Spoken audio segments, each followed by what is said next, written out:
Des riverains d'une petite commune proche de Saint-Malo ont été alertés en fait par la présence d'un gros poids lourd qui stationnait sur la commune, mais plus encore par les cris d'animaux qui en émanaient. Dans le véhicule, l'équipage de police a eu la stupeur de constater la présence de plus de 130 chats et d'une vingtaine de chiens qui tous étaient encagés dans des petites cages empilées les unes sur les autres, sur un fond d'excréments dans une odeur insoutenable, sans eau, sans nourriture. Attention, pour cette nouvelle vidéo, on a essayé de flouter au maximum, mais certaines images ou certaines explications peuvent être difficiles à visionner ou à entendre. La découverte de ces chats et de ces chiens, elle vient d'être faite par des policiers fin mai 2024. Et pour les spécialistes interrogés, cette situation, elle pourrait être due à un phénomène bien particulier. Les animaux étaient comme ça depuis manifestement des semaines, voire même pour certains des mois. Ils étaient pour la plupart squelettiques. La conductrice du camion, donc une femme âgée d'une quarantaine d'années, a indiqué dans ses premières déclarations qu'en fait elle faisait le tour de l'Europe et qu'elle comptait rentrer chez elle au Royaume-Uni. Très clairement, au vu du nombre d'animaux qui ont été découverts dans le véhicule,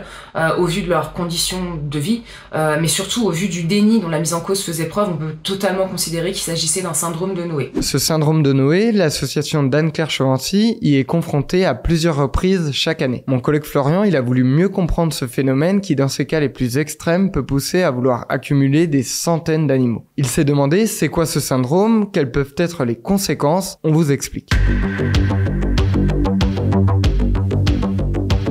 Le syndrome de Noé, c'est une pathologie mentale relativement répandue qui a été découverte par un vétérinaire dans les années 80, donc le docteur Gary Petronek, et qui va conduire les personnes qui en sont atteintes à accumuler compulsivement tout un tas d'animaux de n'importe quelles espèces jusqu'à ne plus pouvoir assouvir leurs besoins, ne plus pouvoir les nourrir correctement, ne plus pouvoir les soigner, jusqu'à ce que l'hygiène en devienne complètement déplorable et un déni s'installe en fait chez la personne qui est convaincue qu'elle s'occupe correctement de ces animaux. C'est pourquoi on appelle ce syndrome le syndrome de Noé, en fait en référence à l'arche de Noé, avec l'image qu'on s'en fait, c'est-à-dire tous ces animaux qui sont parqués dans un bateau avec une personne qui se pose en sauveuse de ces animaux-là. Ces individus, aussi appelés des collectionneurs, accumulent les animaux et dépassent leur capacité d'hébergement, leur capacité à les prendre en charge de manière appropriée. On trouve une brève description de ce syndrome dans le manuel diagnostique des maladies mentales qu'on appelle le DSM-5, incluse dans la section troubles obsessionnels compulsifs et troubles apparentés. Mais le fait de collectionner les animaux, ce qu'on appelle la thésaurisation des animaux, peut être un symptôme de diverses pathologies neurologiques ou psychiatriques. Le syndrome de Noé affiche de grandes similitudes avec le syndrome de Diogène, qui se caractérise par l'accumulation d'objets, associés à un extrême manque d'hygiène, tant au niveau corporel qu'au niveau de l'habitat. Le déni est l'un des principaux symptômes. Le comble de ce trouble est que la personne se transforme petit à petit en ce qu'elle détestait au départ, c'est-à-dire une personne maltraitante. Nous n'avons pas suffisamment de données à l'heure actuelle pour quantifier ce trouble, mais c'est une affection qui est largement sous-estimée. En tant qu'association de protection animale, nous sommes quasi quotidiennement confrontés à des syndromes de Noé. C'est une pathologie qui est bien plus fréquente qu'on ne l'imagine. Je pense qu'environ 30% des signalements que nous recevons sont en réalité des syndromes de Noé. Les personnes vont être plus enclines d'ailleurs à les signaler parce que c'est un syndrome qui va provoquer des nuisances, notamment des nuisances olfactives et sonores, qui vont rapidement alerter les riverains, ce qui va les pousser finalement à donner l'alerte. Les personnes ont honte de nous ouvrir la porte et de nous laisser rentrer parce qu'elles ont conscience qu'elles vivent dans l'insalubrité, donc à chaque fois elles s'excusent pour la saleté, mais pour autant, elles n'arrivent pas à se rendre compte que les animaux sont en souffrance. Lorsqu'on intervient chez des personnes qui sont atteintes de cette pathologie-là, on retrouve toujours plus ou moins les mêmes éléments. Bien sûr, on va retrouver un nombre d'animaux important, de plusieurs dizaines à jusqu'à parfois plusieurs centaines. On va également retrouver des animaux qui sont privés d'alimentation, privés d'abreuvement, et des animaux qui vivent dans des conditions d'hygiène qui sont tout simplement insupportables, avec souvent des excréments en fait du sol au plafond. Dans les cas les plus dramatiques, ça nous est arrivé d'intervenir, et encore récemment, chez des personnes qui étaient tellement atteintes du syndrome que non seulement elles ne supportaient pas de devoir se séparer des animaux qu'elles détenaient en nombre et dans de mauvaises conditions, mais elles ne parvenaient même pas à se séparer des animaux qui étaient morts. Donc en fait, elles gardaient les corps des animaux, en l'occurrence dans une pièce qui était séparée, et les animaux qui étaient vivants partageaient encore une fois l'espace des animaux qui étaient morts, et malheureusement étaient souvent contraints de se nourrir des corps pour eux-mêmes ne pas mourir de faim. Dans le cas des syndromes de Noé, les animaux sont en très grande souffrance, souffrance qui peut parfois entraîner la mort. Ce sont des animaux qui souvent sont amaigris parce qu'ils ne mangent pas à leur faim. C'est des animaux qui, dans quasiment 100% des cas, souffrent de pathologies assez importantes et qui sont souvent transmissibles, qui sont favorisées en fait par l'insalubrité, par le manque d'hygiène, par le fait que les animaux évoluent dans leurs excréments les uns et des autres. Et donc ce sont des animaux qui, lorsqu'ils sont pris en charge, nécessitent souvent des soins très longs et surtout très importants. De nombreux animaux doivent malheureusement être euthanasiés après les interventions des associations. Dans d'autres situations moins dramatiques, qui ne mettent pas directement en péril la santé de ces animaux, ils ne sont plus libres d'éviter les interactions avec leurs congénères, ce qui peut être très compliqué pour une espèce comme le chat. Ils ne peuvent pas explorer librement leur environnement, comme c'est le cas de ces chats qu'on a vus sur les vidéos, qui sont en cage. La personne qui souffre du syndrome de Noé peut développer également différentes maladies, des infections, des troubles respiratoires, ou se faire infecter par des parasites responsables de zoonoses.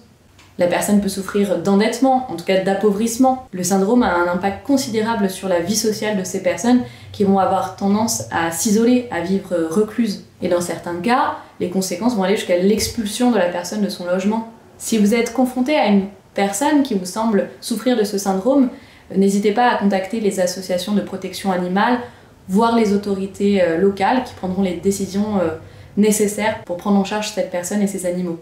Dans les cas de syndrome de Noé, on a des personnes qui ne se rendent vraiment pas compte du mal qu'elles font finalement.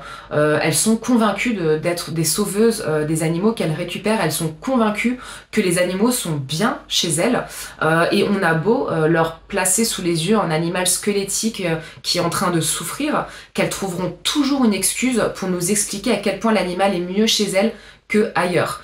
Ce sont des personnes en fait qui n'ont plus le discernement suffisant pour se rendre compte de la souffrance qu'elles infligent.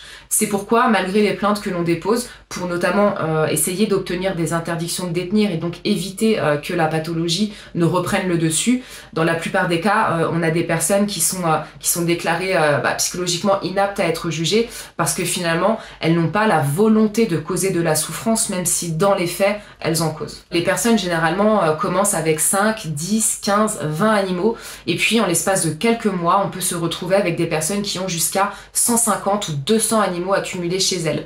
Plus les animaux s'accumulent, plus les conditions de vie des animaux et de la personne également se dégradent, plus les pathologies se développent et plus l'intégralité des personnes qui vivent dans le domicile finalement souffrent de la situation. Le syndrome de Noé peut se retrouver à tous les âges, quel que soit le sexe ou la situation socio-économique de la personne. Mais des études récentes montrent que ce syndrome toucherait davantage les femmes de plus de 55 ans qui vivent seules et qui n'ont pas d'emploi. Selon les données du Hoarding of Animal Research Consortium, les chats représentent un peu plus de 80% des espèces concernées par ce syndrome, suivis des chiens, des oiseaux, les petits mammifères, mais également des bovins, des moutons, des chèvres, des chevaux et des reptiles. Ce même organisme aux États-Unis a établi une typologie, c'est-à-dire des catégories de personnes atteintes de ce syndrome, liées à ce qu'ils ont qualifié de soignants dépassés, les sauveteurs et les éleveurs sans scrupules.